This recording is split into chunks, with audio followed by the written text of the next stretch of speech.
세상의 군왕들에게는 무엇이 필요합니까?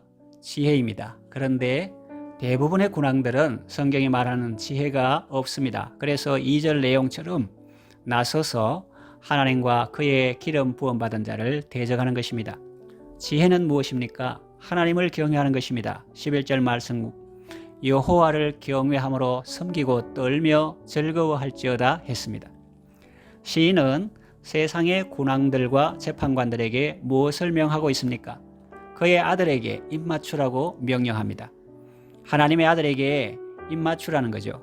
입을 맞춘다는 말은 우리 사회에서 어떤 의미로 쓰입니까? 사전에 서로 입을 맞추었다고 할 때 어떤 내용을 어떻게 말할지를 미리 의논했다는 의미입니다. 또 문자 그대로 연인끼리 입을 맞춘다는 의미도 있습니다. 그런가 하면 그 사람을 존중하고 받들겠다는 의미도 있습니다. 왕이나 여왕의 손에 신하가 입을 맞추는 모습을 연상해 볼 수 있습니다. 그의 아들에게 입 맞추라는 말은 하나님의 아들이신 예수님과 하나가 되라는 말씀입니다. 하나님께서 세우신 우리의 왕 예수님을 존중하고 받들라는 말이죠. 그런데 사람들은 그렇게 잘 안 하는 것 같습니다. 예수님의 비유에 나오는 말씀과 같습니다. 누가복음 20장 9절에서 18절에 보면 포도원 농부 비유가 나옵니다.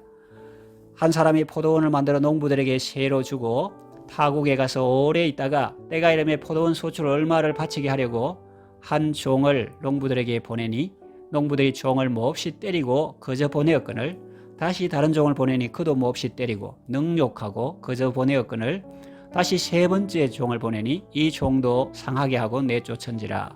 포도원 주인이 이르되 어찌할까 내 사랑하는 아들을 보내리니 그들이 혹 그는 존대하리라 하였더니 농부들이 그를 보고 서로 의논하여 이르되 이는 상속자니 죽이고 그 유산을 우리의 것으로 만들자 하고 포도원 밖에 내쫓아 죽였느니라. 그런즉 포도원 주인이 이 사람들을 어떻게 하겠느냐 와서 그 농부들을 진멸하고 포도원을 다른 사람들에게 주리라 했습니다.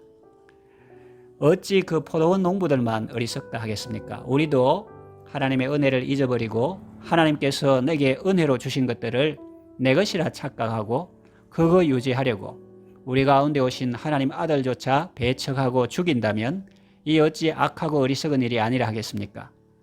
요한 1서 5장 12절 말씀처럼 하나님의 아들이 있는 자에게는 생명이 있고 하나님의 아들이 없는 자에게는 생명이 없습니다.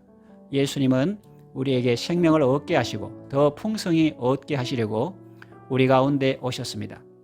하나님의 아들에게 입맞추지 않고 그를 따르지 않으면 멸망하게 됩니다. 하나님이 진노하심으로 길에서 망하게 됩니다. 미처 목적지에 도달하기도 전에 길에서 망한다는 것은 그만큼 하나님의 진노가 크고 급하다는 뜻입니다. 그러나 하나님께 피하는 모든 사람은 다 복 있는 사람입니다. 하나님을 경외하는 것이 지혜의 근본입니다. 하나님을 즐거워하는 것이 인생의 최고 되는 목적입니다. 하나님이 보내신 우리의 왕, 구주 예수님을 영접하고 모시는 것이 인생의 기쁨이요 참된 행복입니다. 예수님과 함께 복된 삶을 살아가시기를 바랍니다.